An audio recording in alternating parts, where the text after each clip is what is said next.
This is episode 269. Nice. I wasn't sure. Nice. I was like, nailed it. Yeah. What's in the NOOTS? I don't know, but this time, well, here, I'm going to tell you what's in the NOOTS, I guess. We talked about Garfield. We talked about Star Wars. We talked about gig etiquette. Like, is it okay to backline anymore? Is it okay to share gear anymore? Who's the headliner? Who is? I don't know. Anyway, it's the tone control. Ding. Yep. Oh. This made its way back into my office. Oh, shoot. Return of the bell. Return of the bell.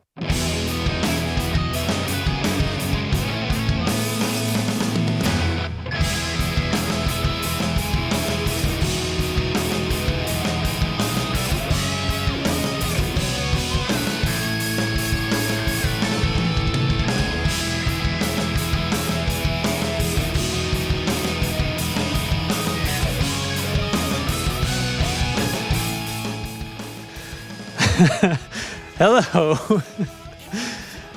What's up? I'm not editing the notes right now. I just Eric's chatting to us. So, do you ever listen to podcasts on one and a half speed or sped up? You know, the sped up podcast options. Yep. I have done that in the past, and it's the hard. This isn't what I meant to talk about right here, but Eric just said something about it, like as the theme music is running, that the theme music sounds super slow to him. And that's the thing, right? It's the hardest thing in the world to get off of because it is. It's like something happens and I have tons of podcasts to get through and I'm like, oh, I want to hear all these. So I speed it up, right? And then you have some slow week and I have a bunch of time to fill and it's like, well, geez, I should really slow these down to normal speed so I can have them occupy more of my day. And then everyone sounds drunk. I listen to audiobooks pretty fast. Depending on the book, like the one I'm doing now, I'm at 1.5 speed, but I've been up as high as like 1.8 a few times, depending on the narrator. Yeah. Because audiobooks, like audiobook production, I'm sure you know, like the pace at which they read has come down a lot in the recent years. And it's very it's just very, it's far more performative too than it used to be. So I listen to those faster. And also the podcast app I use, it's called Overcast. It has a reduce silences feature. So it will detect if there's silence in the audio and skip right to the next thing. It just shrinks it down a little bit. And you can watch the little speed meter. Is there silence in your podcast? Like, does it do that? I do that. I clean that up. Well, okay, but not in this. Like, I don't edit this show, but like the shows that I edit where for like paying clients, I shorten that stuff. Yeah, I mean, you can see on the speed thing, it'll be like 1.0, and then if there's a pause, it'll be like 1.1, 1.2, 1.3, and then it'll zip back down to 1. Oh, okay. So depends on the show, of course. So it's like listening in real time too, yeah. Yeah, Overcast is fantastic, by the way. If you're not a fan of other podcast apps, I've been using Overcast for many years. I have the paid version because I just love it so much. Yeah. And it's great. It's got all kinds of features like that. Also, we don't do this because we have a cold open on this show, but if a podcast you listen to has the same ad read or the same intro at the beginning every time, you can have like custom skips at the beginning of each episode. So it's like, I know the music is 39 seconds long. You can just have every episode start at that point instead of having to like turn it on and hit fast forward. So I do the manual version of that. I know from memory how many plus 30 seconds I can push on certain shows where I start them up, 1, 2, 3, 4, and we're off to the races. Yeah. That's funny. Yeah, Overcast is really good. I leave the shortened silences on for all of the shows I listen to, and then some shows that I listen to with Beth will have it on in her car sometimes. Yeah, and I'm like, what is going on here? This sounds all the dead air? So weird. Like, why is this show like the pace is very very laggy today? And I'm like, oh, it's because she doesn't have that thing turned on. So yeah. Can you have it mute certain hosts? No. Yeah. So from the live chat, Eric jumping in with a very important question. Not a feature yet, not even in the paid version, unfortunately, but they're open to suggestions. Yep. I think that would be a great use for one of them GPTs of some variety. Yeah, probably. Yeah. Dude, okay, real quick. Yeah. This is not a pick of the week or anything. Maybe it is. I have a paid don't blow it ChatGPT. now. I mean. Well, no, it's not. I have a paid ChatGPT license for work. Okay. And a decent amount of, not decent, but some parts of my week are like, let's just fool around with AI and figure it out. Like what we can do.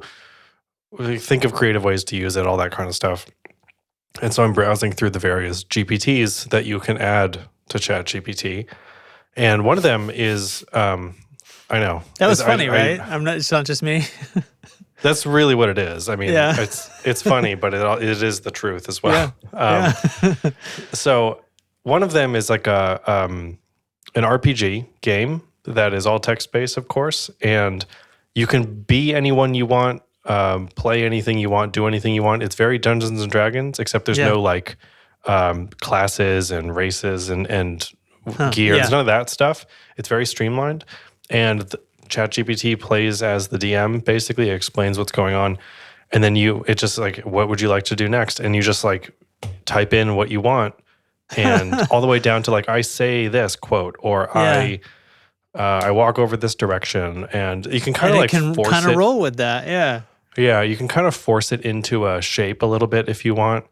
Like you can, not that you can take over the DM stuff, but you can say like, I noticed this, and it would kind of adapt from there. Oh, right. So you can, like I noticed a door that's ajar. Right. And it would have to kind of yes and you a little bit. Yes, correct. And if you have a paid account, you can do a / command with it called Visualize, and it will use DALL-E to create AI art based on the scene and based on the story of the stage you're currently in. Pretty good. That's pretty fucking cool, man. It's pretty good. And what's nice too is it just sits there in the chat and waits. So I started a game. The game is your pace, yeah. Yeah, I started a game a couple days ago and then got, sidetracked with work and real life things. But I can just open up my phone later tonight and be like, yeah, so what would I do here? And just like type in a few lines and we're playing again. And it's just that quick. So pretty fun. Actually, where's my phone? Hang on. I'll tell you what it's called. You can play this without a pro license. It's just the visualization is required for pro. So it's called Deep Game. Deep Game. Yep. And when you start it, it lets you choose from like 6 different categories or some options. I'm sure you could sculpt it to do whatever you want, but it suggests fantasy, historical, detective, war, adventure, or romance. And then you just pick one and it says like chapter 1 and it just like sets the stage and stuff. So very, very cool. Wow. I like that. Okay. Yeah. All right. I'm interested. Like, have a little pocket thing that you can pull out once in a while. Yeah. Yeah. It's cool fun. Thing. And you can kind of, it's nice to, it's been a really long time since my group's been able to play D&D, which is a bummer because it's just scheduling things, obviously. But this is a nice little, like you said, a pocket-sized version to have around. So, I'll keep going with it. Anyway, what is up in this podcast called a Dennys? What is up, Dennys? It was hot as fuck again today. Yesterday wasn't bad at all. Oh, man. Came in. It was raging. But what's been up? Wife went away last week went to Chicago for a week for this sort of intensive training thing about couples, some technique for couples therapy that she wanted to learn more about. And so we sort of, Aria was at a camp and stuff like that. Or it's not a sleepaway camp, but anyway, so we were here, the two of us. And then Marielle comes home and she's got like a cold. She's got like a common crud from it. And so tomorrow morning, they're going for one night to a place not too far from here for like a little vacation with her mother. So the girls are all going and I'm staying here. And she was like desperate for Aria to not get the cold. right? Yeah. Yeah. So the thing is, so we're like playing it kind of separate. She's not touching stuff. We're all washing our hands a lot. We're sitting in different spots on the couch. She's not doing Aria's bedtime. And it looks like we're getting away with it, man. She's like pretty through this cold, and Aria's not sick, and I'm not sick. And it's like the system works, maybe. Weird how washing your hands and stuff, you know? I know. It's almost like I feel like I've just, broken the curse on myself with this a little bit. I was just thinking maybe last week, I haven't heard of anyone I know having COVID. And I was like, do I say this out loud? Like, what do I do? And I mentioned it to Beth, and because somebody at work had mentioned to me that like, oh, their mom got it or something. And I was like, there it is. Okay. So, and then within a few days, like 3 or 4 other people I had heard have it. So it's like, well, okay. Yeah. That's not gone. Yeah. But it's, weird. Yeah. Well, not COVID over Annoying. here, but, it's not been that bad. But anyway, so not super exciting stuff, but that's what I mean, whatever. Win's a win. Cool. Oh, that's what's up. Yeah. Yeah. Yeah. Not getting sick. I know. Jack. So if we're sharing wins, I can share that Jack has been putting himself to bed on his own without. Yes. You talked a little bit about this. Yeah. It's been like a month, maybe. Like we're in this zone of like, this is the new normal, and he's doing it. And it's awesome. And so refresh me up, because like he's a little tyke to me. You know what I mean? So like, what does he do on his own? In like 10 days, he'll be 2. So he had been for the longest time falling asleep while we hold him. Like we were like rocking him to sleep in the rocking chair, and we were putting him down asleep, which is what you're not supposed to do. Right. It's a dangerous game. It's really hard, really, really hard to get over, right? Yeah. Which is why you're not supposed to. I mean, that's the why. Exactly. It's not like it's bad for him or something. It's just... No. And there's also the balance of like, well, my kid's asleep, so who cares? Yeah. Right? There's that balance. It's the balance. Yep. Yeah. And so it turned into this, like, he wasn't going down for Beth anymore, so I would have to come back up, and then bedtime routine got extra long as a result. Yeah. And I was like being interrupted for like podcast night or for cooking dinner or band practice. Something was going on, and it was always like, it was just getting too long. He may not fall asleep till 8 or after, which is just too late for a 2-year-old. So now we just started talking to him like, hey man, we're going to start trying this thing. What do you think? And he's like, yeah. And again, not really certain he knew what he was agreeing to, but we took it, and just he had like overcome a certain threshold of language understanding. Right. His verbal language is still pretty much the same. Kind of where he should be, but his auditory processing is really high. Mm-hmm. So he can like respond with yes nos to us like really, really well. And we were like, we're just gonna try this. Do you want to try this? Do you want to put yourself to sleep? Yeah. Okay. And first couple nights it was hard, but now it's been like reliable for so like for a few weeks, and it's been great because now we're not racing to the end of the day, and like we're eating dinner earlier too, which is nice. Yeah. Beth and I are, because we're still like splitting meals a lot of the time. And, so are we talking like bedtime, like Beth, Jimmy's, read a story. Okay, man, good night. Yeah, light, pretty much. Hit the light. Nice. Yeah. So it's like, we each do a story. So he's got 2 books, and then Beth sits with him for a little while and sings him a song. Yep. And sometimes she'll like trim his nails or something like that. At the end of the day as well. Right. Yeah. Winding down, and it's like, okay, Jackson, it's time for bed. Night. And we can see him on the monitor. Sometimes he's kind of just babbling to himself, but a lot of times he's just silent and just gets comfy and goes to sleep. Just relaxes and that's that confidence, man. That's the confidence it's the whole of thing. Like, I am in charge of myself, It's like I'm in this room and like, oh man, yeah. And it's kind of like we were talking to some friends of ours that have a 4-year-old, and they were dealing with a sleep regression and stuff, and they were like, hey, look, you don't have to go to sleep. You just have to be in your bed. Mm-hmm. And their daughter was like, wait, what? I could just chill. Yeah, man. Yeah, and they were like, you can play with your stuffies, you can read a book, like whatever you want to do until you fall asleep. And it's Pete, my other podcast co-host, and he was like, yeah, we were doing this tug of war, and then we just let go of the rope. And she was standing there just holding all this rope. Like, okay, well, I guess I'll just go to bed. So, yeah, it's this very like, hey, like you can do whatever works for you. We just sort of stopped trying to force it into our model. So anyway, I've gone on too long about this. But yeah, my kid's sleeping, so that's good. That's great. Dig it.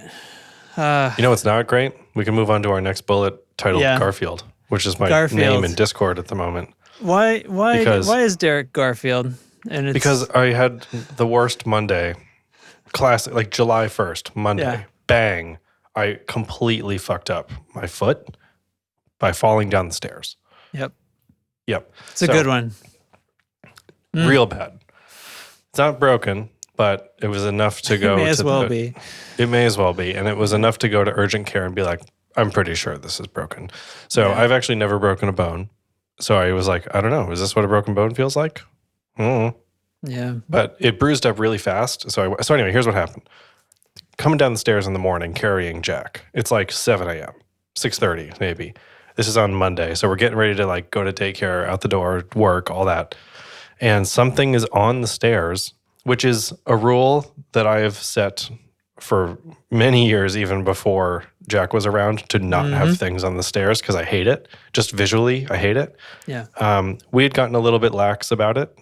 I would put things on the stairs to take them up the next time I would go up, and then I would get lazy. And so anyway, something was on the stairs. I don't know what, because I couldn't see it because I stepped on it and it slipped out from under me. And so like my legs went forward and I fell on my ass, and just like I can't remember if I fell onto my foot or both or something, but my foot ended up through the balusters on the railing. Yeah. And I could feel like I jammed my toe, and I was like, man, I think I just like kicked it really hard or like stubbed it really bad. And then I like kind of couldn't put any weight on it, and I'm still very not able to put a lot of weight on it. So was today Wednesday? We were recording a different day because I was all out of sorts on Monday. There is certainly some insane like soft tissue damage going on, like a tear of some kind. They didn't do any other imaging, so they can't see that. But they were like, 7 to 10 days, 2 weeks. If it's not better, call your doctor. And in 2 weeks, I have Jack's birthday party and a gig to be at, to play at. Yeah. So there's that. I'm not looking forward to that. And also now I'm just like hobbling around the house. Like I can't move quickly. Yeah, you're like and when you have a on a heel. Toddler. Yeah, pretty much. And or like you got your foot and there's like the arch. Like I'm leaning it way onto the side, which is very uncomfortable. So and my foot, it's like swollen. It's very swollen too, very puffy and itchy and uncomfortable. And the bruising is like something out of a horror show. It looks like I've been assaulted. It's awful. So I'm like bruised in between all of my toes. And basically the entire toe. Like if you think bruise, if you think of the toe as like a cylinder, it's the entire circumference. Like the whole thing is bruised. And then up the top of my foot a little bit is kind of all messed up too. So I can move it. It's like it's doing its thing. It's the little motions throughout the day that you don't think about because you don't have to. Why would you? Yeah. All those little micro adjustments you make to keep yourself upright that's in your toes that you never think of. That shit hurts like crazy. So I'm kind of like very contrapposto all the time. Like I'm very like leaning to one side all the time now. So that's my foot story. It's gross. Yeah. I hate it. Now of course like I hate gross foot, and I'm also trying to keep up on it because I'm like, at what point do I go get a second opinion? And like this is my doctor and not urgent care. Yeah. But then what is your doctor going to do? So that's what I asked Beth, and she was like, well, they could tell you not to put any weight on it. Like they could put you at 0 weight bearing. And I was like, yeah, that's right. So that's not cool. I was going to send them a message tonight and I forgot. So I'll do that later. But they get you one of these, I don't know if it would work for this situation, but Marielle sprained Oh, no, you know what? She banged her toe on a desk. When she was a teacher, she banged her toe on a desk one day, like so bad that they thought it was broken. They couldn't find a fracture anywhere, but it was probably some tissue damage like that. And they basically gave her one of these like giant plastic boot things that you like Velcro onto your foot. Yeah. So that like it's like a stilt. You know, the whole bottom of you is a stilt. You can sort of peg leg around without moving those toes. So that'd probably be where you ended up. Right, so I wouldn't mind that at this point, probably. But I still have the boot. Crutches. I wish I could give it to you. Actually, there's no way it would be sized right. I was gonna say, there's no way they have one size for these things. No, definitely not. And I have some crutches, but like I'm not doing crutches on my stairs. That's how I got into this mess. You know? And it's just I don't know. It sucks. So I'm feeling burned out about it. I haven't hurt myself kind of this bad in either a really long time or maybe ever. So it's kind of like a fuck kind of thing, you know? Right. So, and it's one of those first looks at like, whoa, I'm not young. Oh yeah. Stuff that slows you down. That'd slow you down if you were young though, but yeah. It would, but I'm just thinking it makes you think. Boy, if I was 25, right, or 17, like how quickly would this take to heal up back to normal? Certainly not what I'm looking at, but anyway, so pray for me and my foot, I guess. Thoughts and prayers. Good vibes. All right, Garfield. He was very grouchy on Monday. That's the point. That's where they bring it back around to Garfield. And like, here's this other thing that makes no sense and is so dumb. It's like, unfortunately, inexplicably embarrassing. Oh, I don't know why. Just to have fallen on the stairs, you mean? I think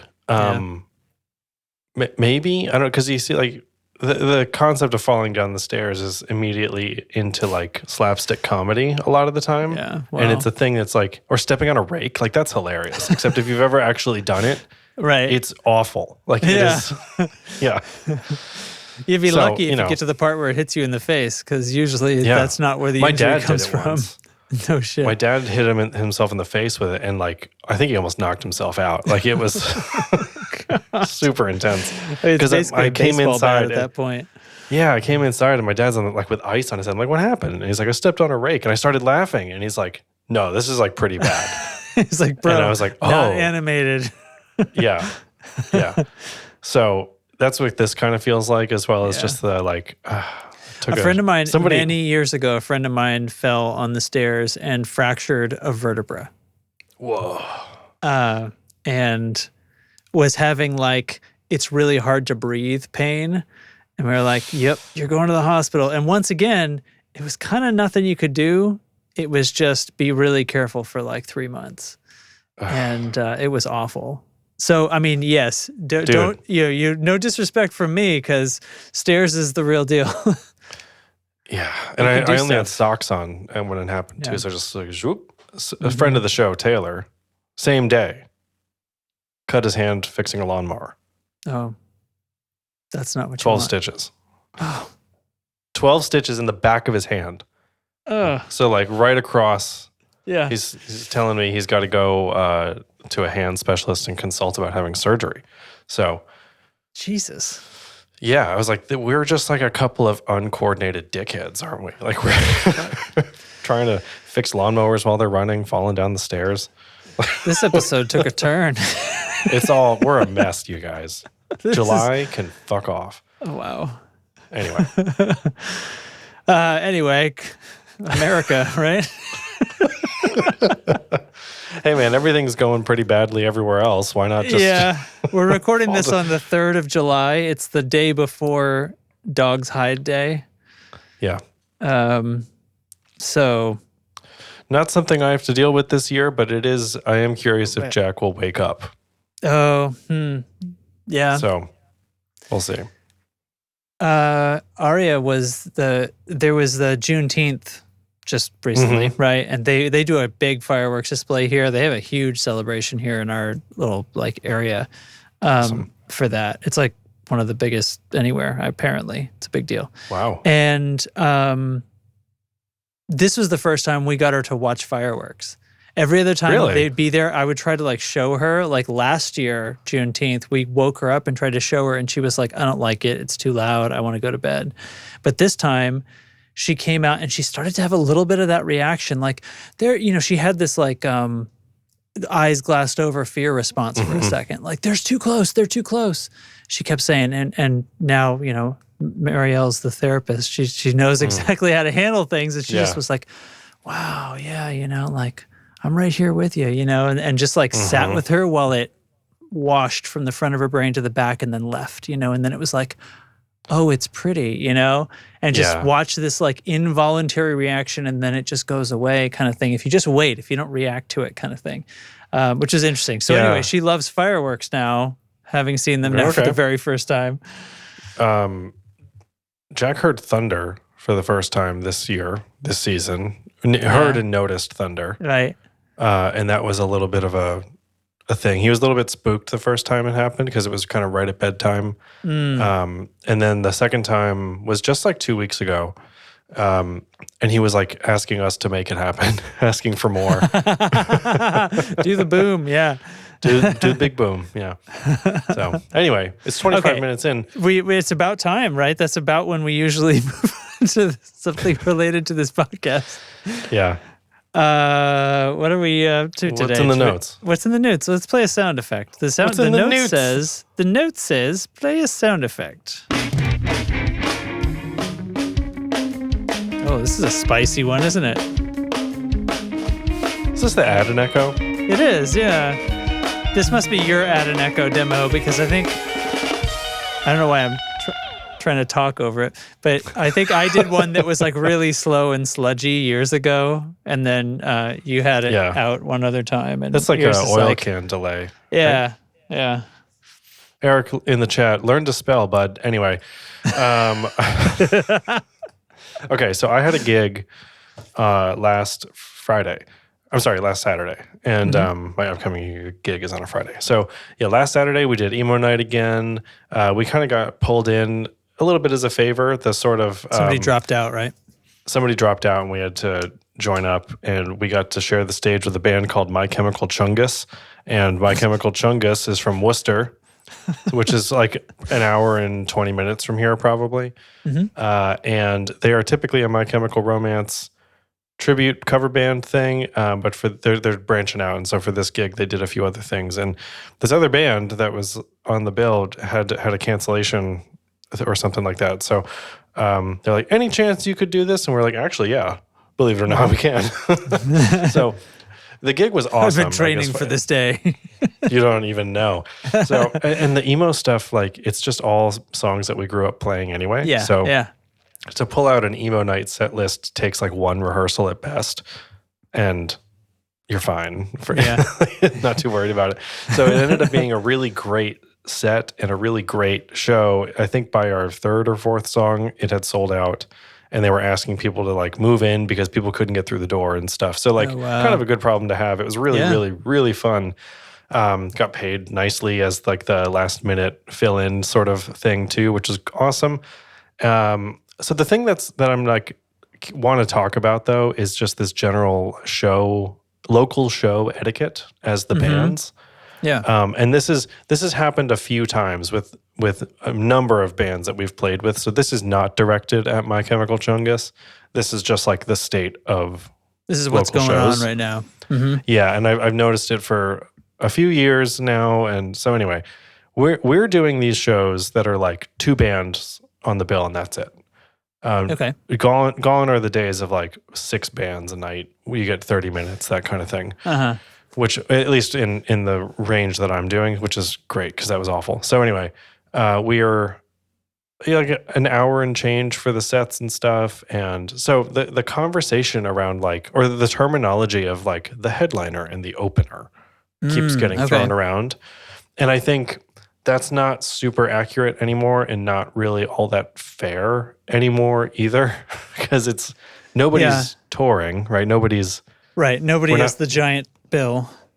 Right. And it's kind of it's just Manchester. Like to borrow my sister's, it's just band. It's like, it's just New Hampshire. It's just covers. Like it's kind of, what are you talking about? A headliner. That's not what's happening here. We're getting paid the same. We're not. There's an important detail, right? Yeah. Because maybe there'd be an argument if you weren't. So that's the thing. Like, is it a holdover, or how much is it a holdover from the way things used to be described, and how much of it is I want it to be held over? Yeah. Because I'm declaring myself the headliner, kind of thing. Yeah. If you're on last, that means you're the most important. But no, like look at the audiences, right? So maybe the younger music scene is still operating in that way. But as our audience I remember not ages, wanting to do the last slot back in the day. Yeah, I remember that too, partly because of travel times back to wherever home was. But there was always, I thought the middle of the night, the middle of the event set time was best. Not the opener, not the closer, but somewhere in the middle. You're most likely to hit the highest volume the best of people energy. in the room. Yeah. Yeah. So nowadays, though, it's like, it's emo night at Shaskeen on Saturday. Yeah. People show up because they're 40. They show up on time. You know what I mean? Because they're 40, they show up on time. You know what I mean, though? Yep. It's I was all just people putting it like, right into the notes now. Yeah, they show up on time. They want it to run smoothly. They want to be home by 11, to cite Eric in the chat. Like, absolutely. Yes, that's the thing. So when I have a show, I tell my friends, what time? I'm like, show starts at 9. And then nobody goes, well, then I'll turn up at 9:45 or 10. It's like, no. Yeah, no. And I get the luxury of telling them that we're first also, because we've got people all over the state and else in Massachusetts as well. So we tend to prefer that early set time for travel and stuff. We've got kids and families and all that. So it's just easier for us. And honestly, the way the audience demographics are moving for us, it's more full earlier. So why the hell not? And right? I think that was like we talked about, maybe the middle of the night, like. Well, so back then though, you also had there's 6 bands on the bill, right? And that was because that was the only way to fill a room with the kind of level that we were playing at, right? We're these like nobodies.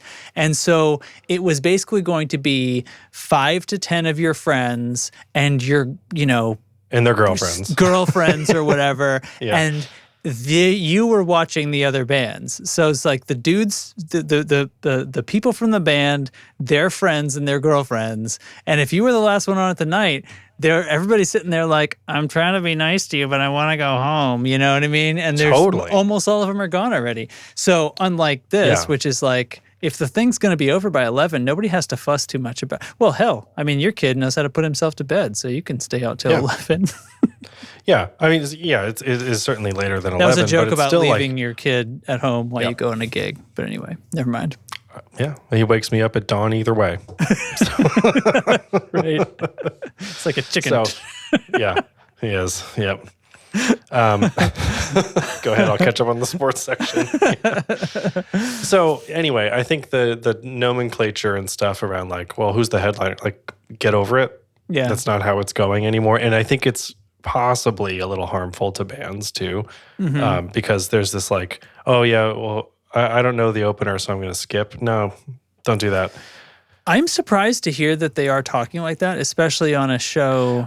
Well, we like hear that. it from like the sound guy, right? Or from other like staff around. So does that strike you then as, now I'm leaning in the direction of it's just sort of a legacy thing? Because these guys I think it's a legacy thing. Yeah. But this kind of leads me to my next point, which is backlining gear, which again is helpful when you have 6 bands on a bill. Yeah.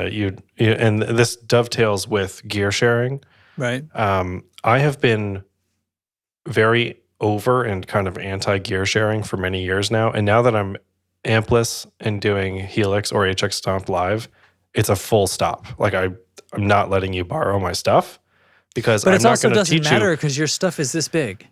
It's exactly. So it's like, I'm not going to teach you how to use a Helix in the 15 minutes before a show, right? I can't do that. So, and two, like it's all tied in with like in-ears and Oh yeah. all like no way. So anyway, but the backlining thing, we get to the show.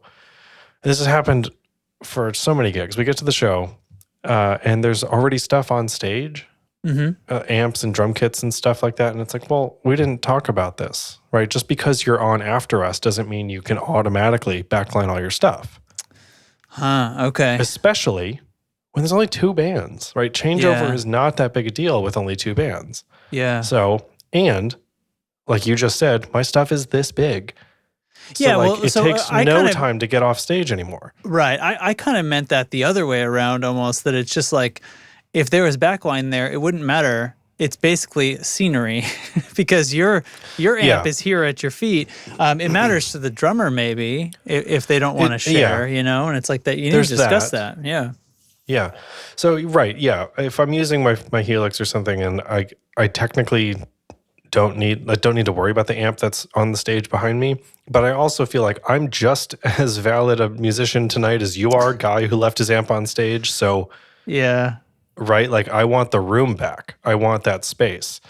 So I can have fun on stage and not really worry about your gear, some stranger, you know? Right. So, and I said to my bandmates, like, I'm going to be 37 this year. I'm just over this. Like, it's just, right? I'm so tired of having this conversation. Funny because like, so you told me that this is a show. I was like, what are we talking about on the show? So I have like we do our 6-word tone control, a patented prep. A board meeting. Board meeting 10 minutes before record time. Five words and a punctuation. I thought in my head that this conversation was going to be going the other way because in my head I was thinking like, I remember back in the day kind of hating the idea of backline because I was so up my own ass about how my gear was like particular, the sound is just the way I want it. And it's like, if I was to use somebody else's stuff, I feel like I couldn't play my songs. And that has to be because I suck, right? Because if I was a good guitarist, I would be able to sit down and be like, well, I can make my songs sound any way I want. You can make your songs, but I totally agree still that it's not what you're used to. And that throws you for a loop. And then you get all in your head about it and you start messing up. And it's a shitty domino effect for sure. So I think like, oh, you can use my amp. It's like, well, I play an AC30 and you're offering me a 6505. Like, right. What? So it's That's like not going to happen. Right. Depending on like what your pedal board situation is. Like sometimes with a pedal board, you can drop it in and be like, well, okay, just give me a clean tone and I'll just roll with it and it's fine. But not every situation can work that way. Yeah. So I've also seen the kind of backlining that I don't mind is like someone brings a cab and everyone plugs their heads into that cab. Right. But again, that's assuming you're equipped for that. Right. And you don't have and we've done that, right? I remember years ago we would do that and it's like we had or at least you had basically a combo, I think for that whole for that whole band. Yeah. And so you would be like, okay, and just kind of put it in front and so that doesn't it is something you just have to discuss then. And it's not that it wasn't discussed in this case. It certainly was, but it's like the gear sharing thing is tricky. Like drums, I think we all agree make the most sense to share if there will be gear sharing. Sometimes people like to do a bass cab as well if there's an 810 on the scene for some reason. Although Adam, my friend Adam that I played in a band with for a while got mad one time when they expected him to use the community bass cab, and it was like not up to his standards because he had the SVT full stack, the 120-pound 300-watt tube amp with a refrigerator of a cab, and he was like, and I was like, they're gonna DI you, right? Yep.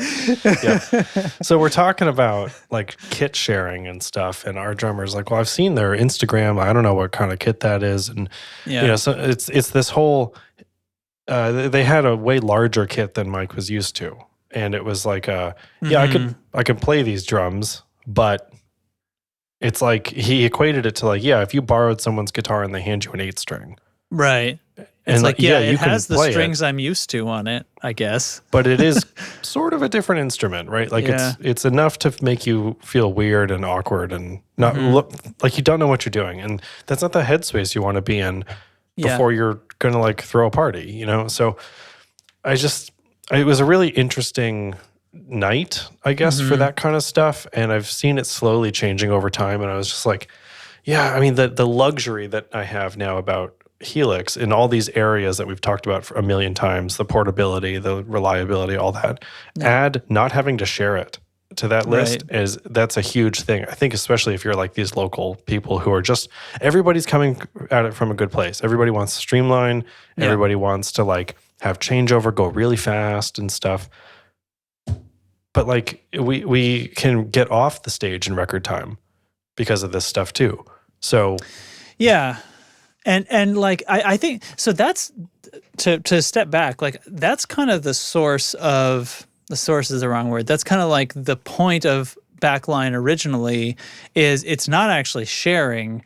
It was in situations where the stage is everybody's big enough, ready to go. Yeah. You just it's like peeling off layers of tape. It's like jockeys, you know, they have like 8 plastic sheets on their visor and as the horses kick mud, they just keep pulling them off. Yeah. I think F1 drivers do this shit too, right? I've seen that. Or rally drivers I've seen do that. Yeah, exactly. Mud, this is what's going on. You're just, you play and then you peel off a layer, right? So this doesn't work for the 6-band shows, would work for 2-band shows, but it depends on the stage. And once again, that's like the headliner thing, right? When you go to a big show and there's like a big sheet over the headliner's stuff, you know, Foo Fighters stuff is in the back and then whoever's playing before is kind of set up in front of them and the stage just gets bigger as the night goes on.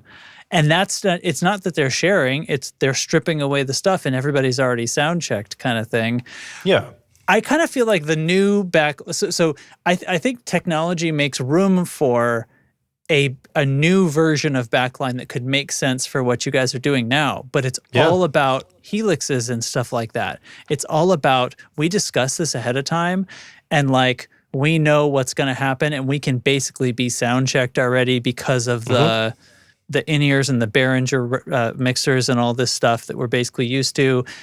Pick up one helix, put down another, so you basically have your patches, but it's more or less, you know, a similar thing. Like this is all possible if the bands line up that way, but which they don't. Like they don't, because how would you? Because how would you? Right. I've only to see modelers at the shows we play is pretty uncommon. It's still uncommon. It's not totally absent. Like I've seen them, but you know, whether it's a quad cortex or a helix or whatever, but it's still just not everywhere. And one of the guitarists in this band had like I said, a 6505 plus into a matching 212. And the other guy had a JCM 2000 into a 412. Yeah. And I'm just like, fuck this. Like, fuck this on your behalf. Like, this sucks for you. I cannot believe you're hauling around a half stack. You go in there like, children, please. It doesn't have to be this way. Follow me into the light. Yeah. And so then they're like, we're asking them, like, can you just like scoot that back as far as it'll go? And they're like having to get a couple of guys and come move the 412. Like,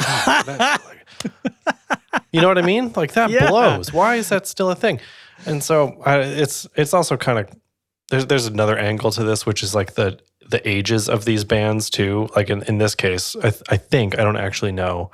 I think the people in My Chemical Chungus are on the younger side. From what I heard, one of them, this might have been their second gig ever. Which, if that's true, they played really well, and it was a fucking packed house. So good on you. Yeah. But yeah, I mean, still, they were what a show to headline on your second gig. That's right. That's right. The drum set was. Guys. I've never seen anything like this. The drum set was like a little club kit, you know, like a small thing, but it was like a 12-piece club kit. I was thinking about that when you said the drums are too big.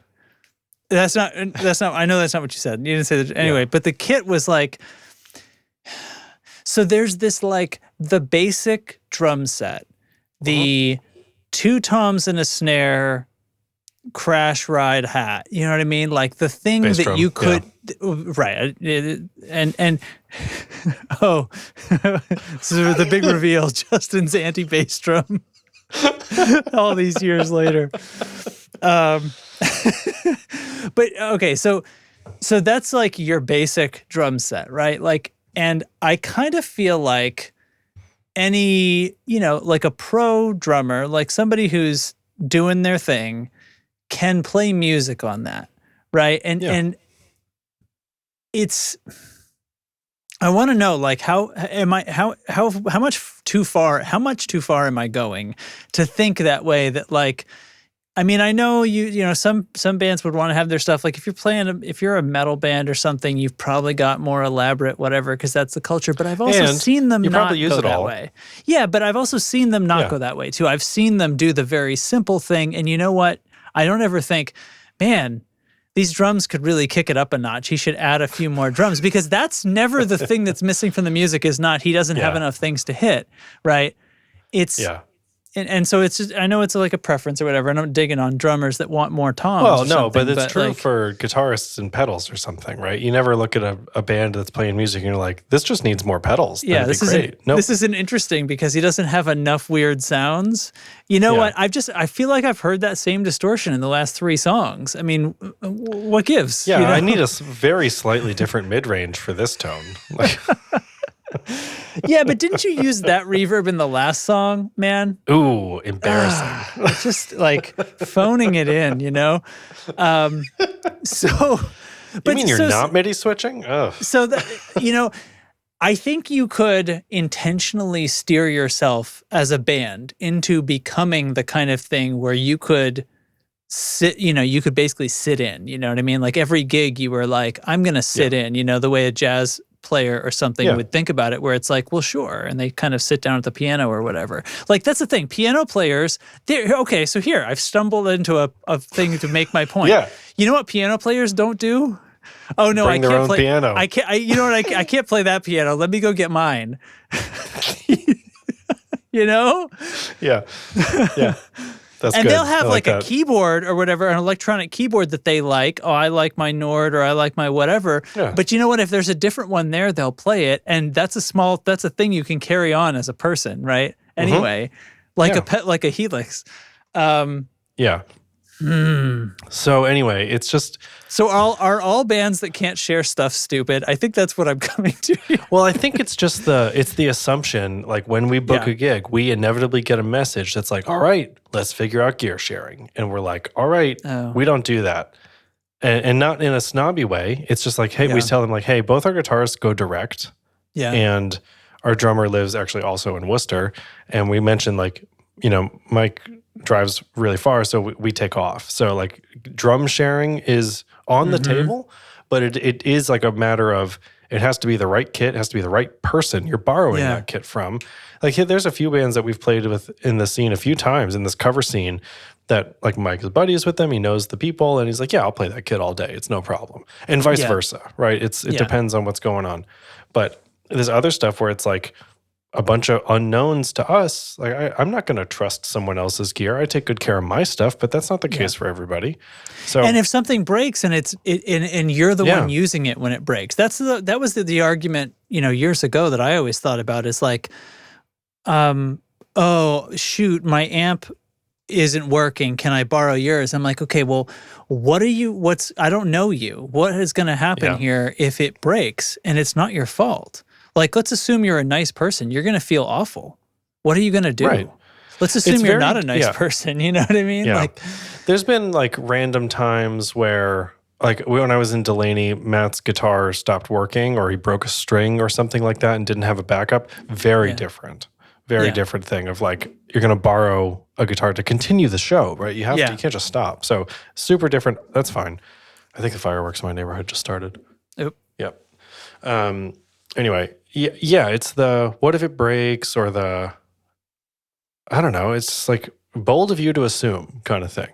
And there was one show, I think it was actually my first show. No, I'm sorry. It was also in Delaney. Some band that we were playing with, again, some rather green musicians, I think, kids, came up and asked if they could borrow my pedal board. Doesn't that strike you as too far? Dear that audience. Feels too far. Doesn't that strike you as too far? That seems like that's very personal. Yeah. in a weird way. You know, an amp. Yeah. It's one of those bare minimum things. Like you could make do sharing some amps or cabs, or like we can take it up to like the larger chunks of stuff. But that's because this is the small stuff that's easy. This is the small stuff that you can fit in any car. Oh, we couldn't get our van today, or transportation was weird. Well, you can still have your guitar and your pedal board. Yeah. You can put that on the bus, Yes. The citation for that was, I forgot mine. Oh, that sucks. And I was like, that sounds like a you problem. Yeah. And I was using a modeler at the time anyway, and I was like, no, sorry. And I was like, no, he's like, oh, I won't turn the knobs or anything. And how are you going to know how to how are you going to know what to do if you don't turn the knobs? Yeah, I was like, cool. Like I'm not going to mess with your settings kind of thing. I'm like, but I'm not like, you can't just tap into my rig here. Ugh. Anyway, that's the story. Said like, oh, I mean, I could, but how are you going to hear yourself? Yeah. Because my in-ears are in my ears. I'll be listening to you. And because at the time we were doing a setup where they disconnected the monitors on the stage. Yeah. I was like, so how are you going to hear yourself, though? Because there's no speakers, and I have in-ears that fit me, and obviously I'm not going to put them in your ears. Yeah. Tricky business. So anyway, that's my deep thoughts on local shows. I think it's just like, let's be honest about what this is. It's... on all the levels. On every level, right? It's just like, I'm a dad, that's got to get home after this.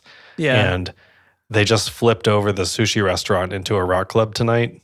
Nice. Come on. It's not. It's but not the headliner wants to share your drums. So. But the headliner that's going to be playing on this 6-inch stage, real serious business. I know there's a certain amount of, not fake it till you make it, but just professionalism and wanting to be helpful and efficient and all that stuff. And I'm here for that. But sometimes that means just be fast. Just get out of people's way, and let us do our thing, and we'll leave the stage clean and ready for you, and don't worry about it. And the things that could make sound checking or potential faults easier, way to go. And I think that's why drums was always the thing, because there's potentially 6 or 8 things that you're miking on that, right?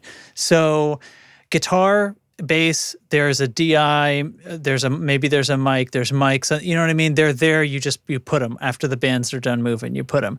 The drums, it's like you pull all the mics and you got to set them up, and they're switching, you got to put the thing in, I got to make sure none of my stands came loose. I'm thinking as the engineer, right? Did any of my cables go wonky? It's a lot more moving parts. Am I just going to be able to slide my finger down the mute strip and everything's going to work, or am I going to be missing something between bands, and then I'm going to have to run up there and so that's a thing.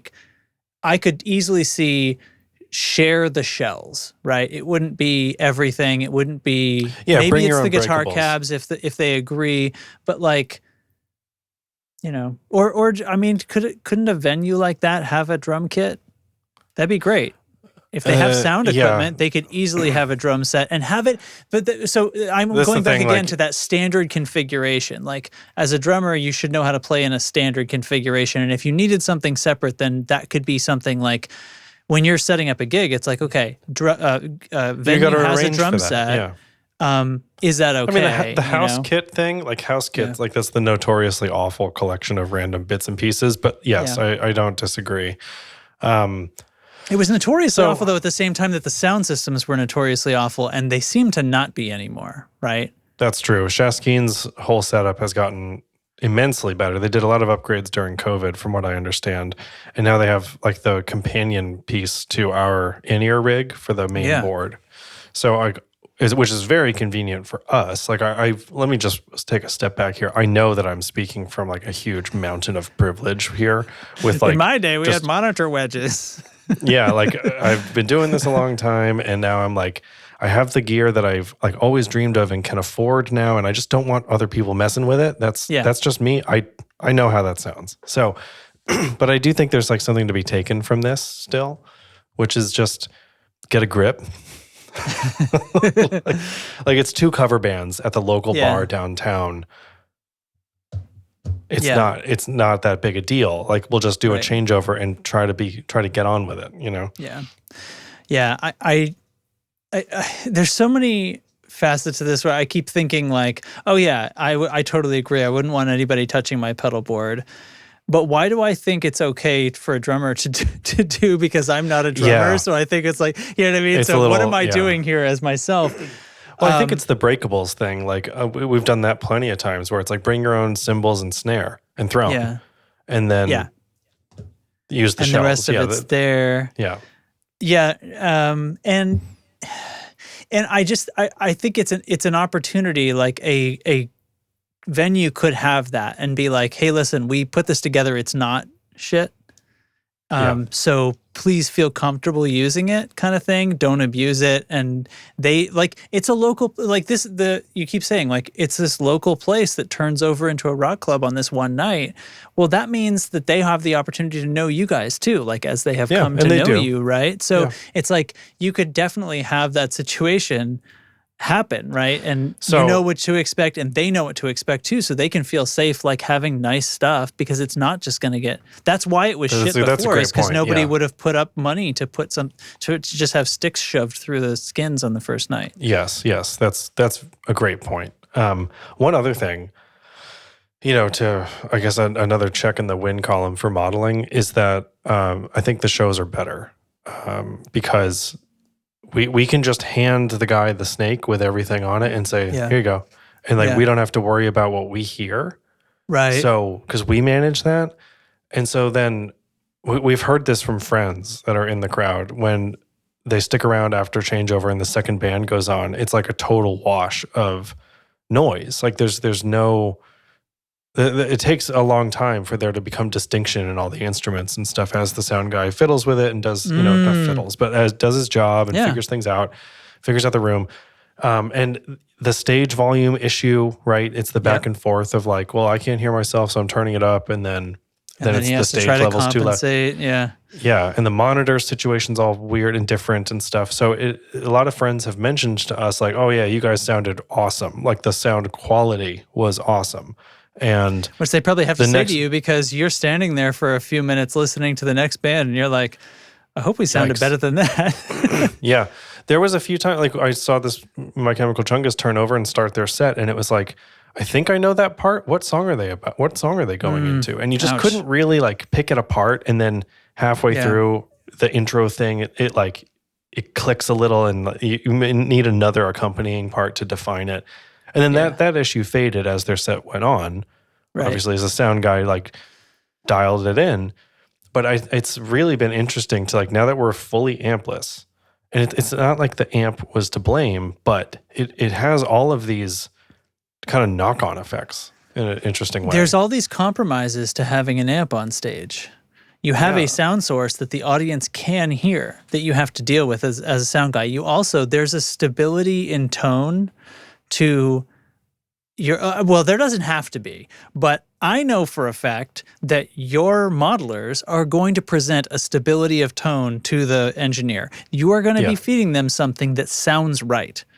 That doesn't need a bunch of wild EQ, whereas somebody rolls up with who knows what amp and the volume may be way off from what it ought to be for that size of room, from lack of experience or whatever.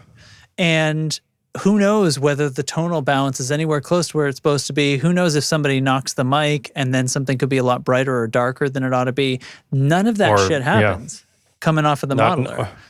Not evident even. Like there's been, I'd been guilty of knocking the mic off of my own amp a few times. Like turning around, rocking out on stage, doing my thing, and you bump, and it like swivels around, and it's facing the wrong way. Then what do you do? Then you're like, I can't hear it in the monitor. Oh no! And you turn around and you look like a doofus. It's my fault. So there. Go, I mean, and kids get modelers, because guess what? You can just download presets, and then you've got stability of tone, just like the grown-ups. I feel like such an asshole sometimes talking about this stuff, but it's also like, no, they're but fucking really, cheaper than amps. Like, that's true. Yeah. They're cheaper than full stacks, which is what everybody wants to have anyway, it seems like. I was really surprised to see a half stack at this gig. Yeah. To be totally honest, I was really surprised to see a 412. I was like, what vehicle did you put this in? Like, who's driving? Like, wait, do you guys have a van? Ugh. That sucks that you have a van. Anyway, there's one other thing in the show notes, but I'm making the executive decision to save it till next time. Okay. I didn't realize there was anything else. I just added it as we were starting. So I might have not prattled quite as long, but never mind. That's okay. This is good. I think we had a good combo. Yeah. So you want to move on to thing of the week? It's not in the notes, but I have a thing. Okay, I'll show something that's sort of a thing of the week. We'll play something short. What is it? Super Puss.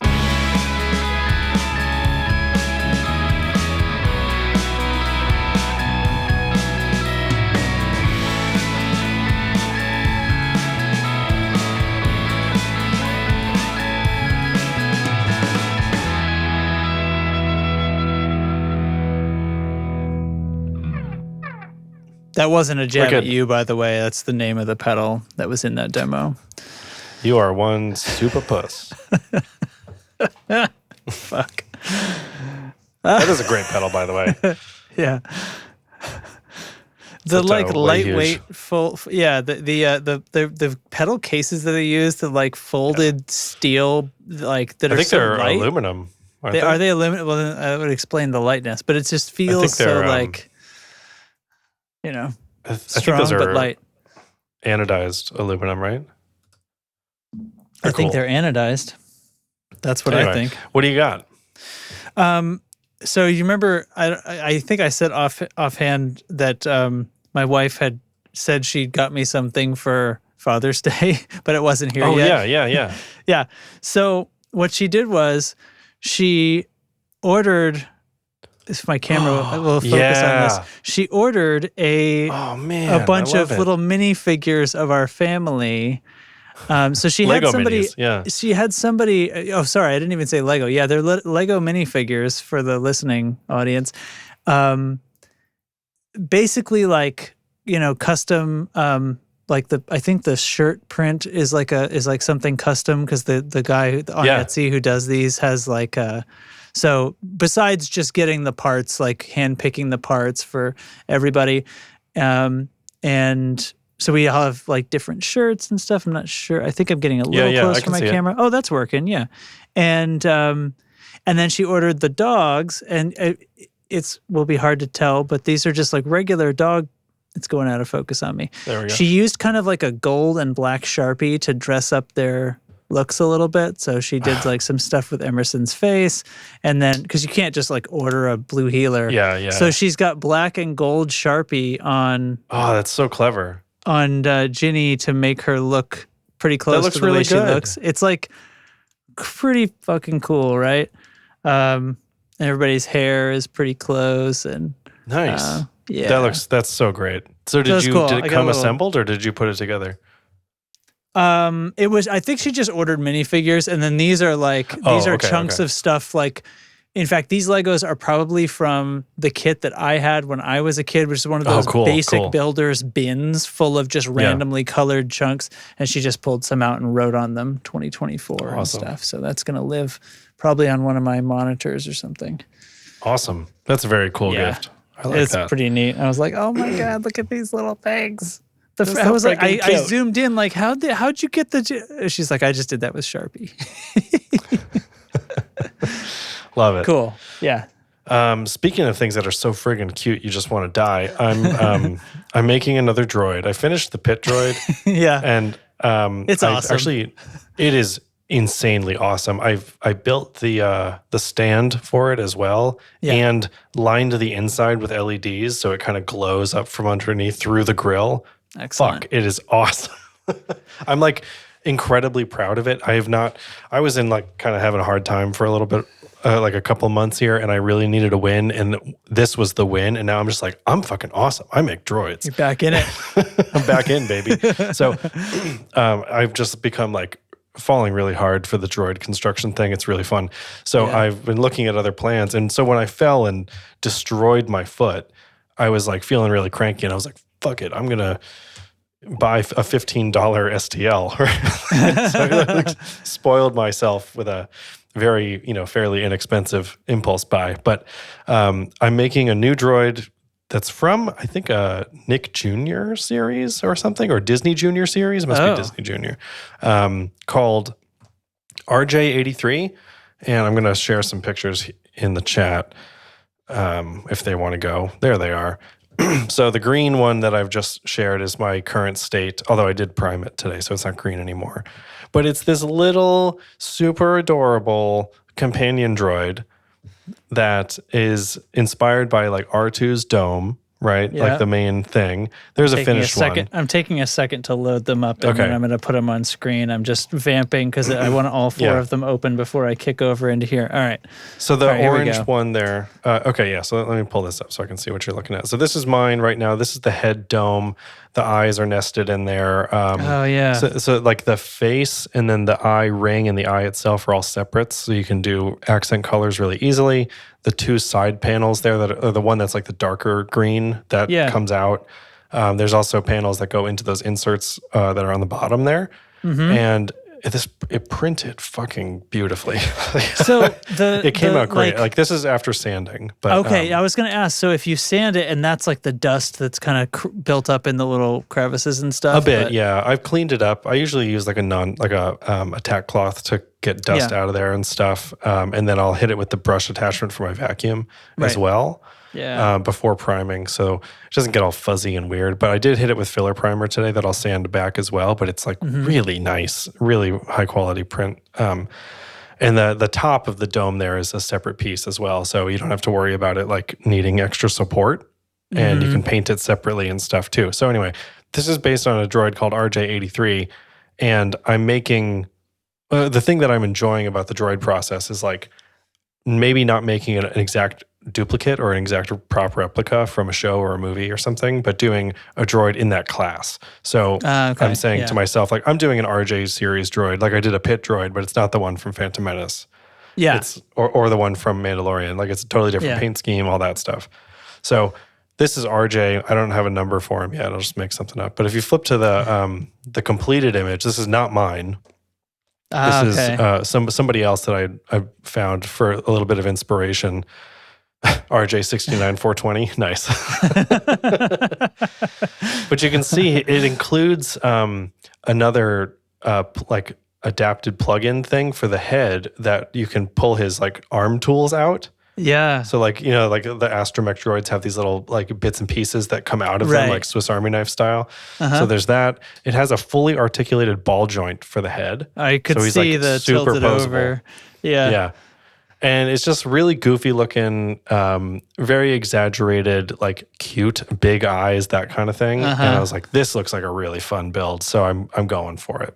That's a joy. Yeah. And so the other two images here, the orange one's a little small, but that's, look at his hands. He's like, oh God, no. Oh, I see they're up. Yeah. So that's from the show. Oh, this is from the show. Okay. Yeah, that's the original. That is RJ83. But I'm going to do a different colorway. I think I'm leaning towards doing it kind of like R5 actually, like the cream and red. Cream, yeah, okay. Actually, right. Which is sort of similar to this.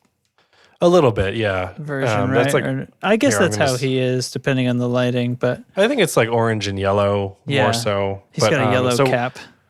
What's a really fun thing is the files from Droid Division, which is where I've been buying these plans, they come with all these extra things, including coloring book pages for kids. So I brought the coloring book page into Illustrator and just like mocked up a color scheme based on R5. And I landed on this, and it's like actually really helping me visualize the colors and like where I want the accent versus the main color, So I'm going to doodle up a few more of these to see if like, what if we change the dome to this and keep the red? Or what if we change the faceplate or something? Okay, so here's something.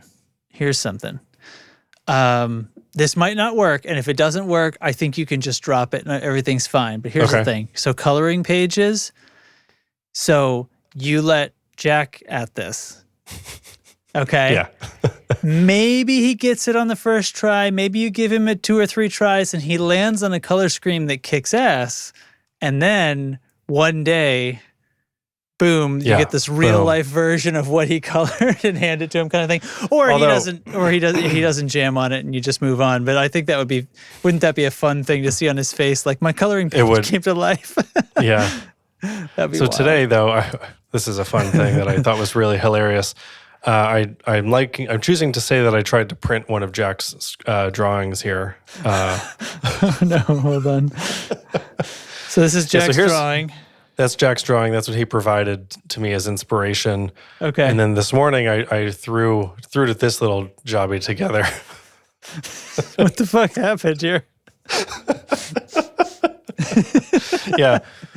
Yeah, not the best filament, not the best to work with, and it failed. And I was like, cool, now I have a pile of pubes. How does this, I don't know enough about 3D printers. How does this even happen? So it lost adhesion to the bed.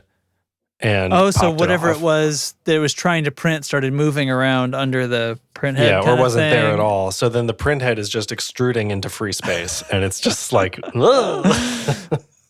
I saw this thing once that was like it was like a pen. It was like a 3D printer pen that you could I've seen those. Draw in, and I think it's just like, it's almost like hot glue that just supposedly if you started on something that's a little bit supportive and you go just slow enough, you can just about get it to draw in 3D kind of thing.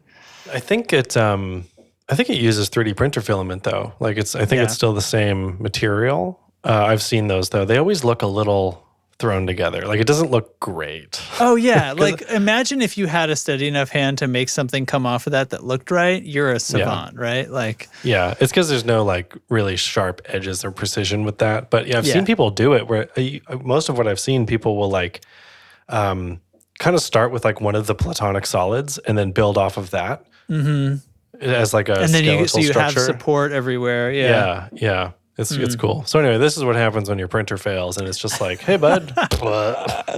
You come downstairs and it's just piles just fucking gray mess. Pubes everywhere.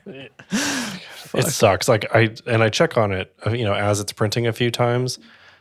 And this was a short run. This was like a 2-hour job just to do some little eye pieces and stuff. And I'm really surprised it failed, but I was like, God damn it. And then I was like right at the end of the roll of filament and stuff. It's like, of course. Now it's just like immediately right in the recycling bin. So. Yeah. Well, anyway, I'm doing RJ, and I think it's going to be awesome and fun, and he's already adorable as heck. Yeah. Cool. So anyway, that's what's going on here. All right. I think we did it. We successfully guitared and casted pods, and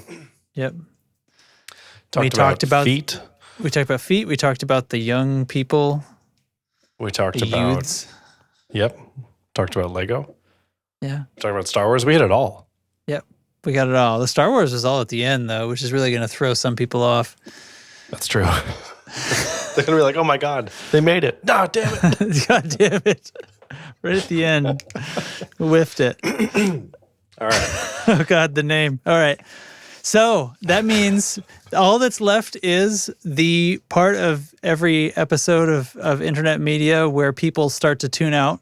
Because as soon as you say, well, all that's left is to thank the patrons, that's systematically when everybody stops viewing. We got to stick we got to stick something like really important or valuable at the end. Actually, you know what? Next giveaway. Next giveaway. Fuck you. We're doing it after the Patreon thanks. And we're only going to announce giveaways after the Patreon. Oh, man. Oh, that's pretty mean, but yeah. Well, they'll be in Discord too, but whatever. That's true. But anyone who's listening to the show who's not in Discord and skips out after we just start running the credits like a chump, they're going to miss out. So some of the best content of this show is in the credits. I know. We're awful. We're terrible presenters. So I saw a meme the other day that said, and this is fun. I find this kind of thing when people rag on podcasters for like, oh, it's just like two white guys with a podcast. Like I think that's hilarious. I saw a meme that was like, podcasting equipment should be harder to buy than a firearm. Well, I was like, oh no. I understand the sentiment. But maybe maybe right next to each other in the other order, but you know. Yeah. Good God. But that's like the they're putting the ice cream on the scanner and that no. That fucking kills me. All right, so I'm just going to reference somebody else's joke and not explain it to the audience, and then we're going to move on. So the the links you'll find in your show notes are very important links if you like fun, and you should go click on them to join the Discord. And if you want to support the show, find us on Patreon. You know how that works because it's a household name. Correct. And that's all there is to it. We're cheap dates, so anything goes. You can take us out for as low as $1 a month. Yeah, that's true. That's like 50 cents an episode, by the way. Yeah. Just throwing that out there. It's a good deal. I'll run the patrons. Okay. You want to do it? Do you want me to play the music? Probably then. Sort of. So the patrons this week who support the show are Rabbi Bob, Stingo Rarr. I love it. Rarr. Mathew Fenselau, Riesenwolf, Brian Gower of the Tone Jerks podcast, Andrew Walsh of Andrew's Alcove, Sean Wright of Lollygagger Effects, Doug Gann, and Eric Grittleballadee. Grittleballadee. There we go. Grittleballadee. Ballad? Is it ballad? Is that the joke? Oh. Grittleballadee? Sure. He's typing. I think it's because at the beginning of the episode it was like I'm listening to this on 1 1/4 speed usually, so the song sounds like a ballad. A ballad, anyway. yeah. Yeah, Eric. Well, yeah, that's it. Yeah, that's it. He doesn't know either. Take it for what it's worth, which is nothing. All right. See you next time, nerds. See you next time. Bye.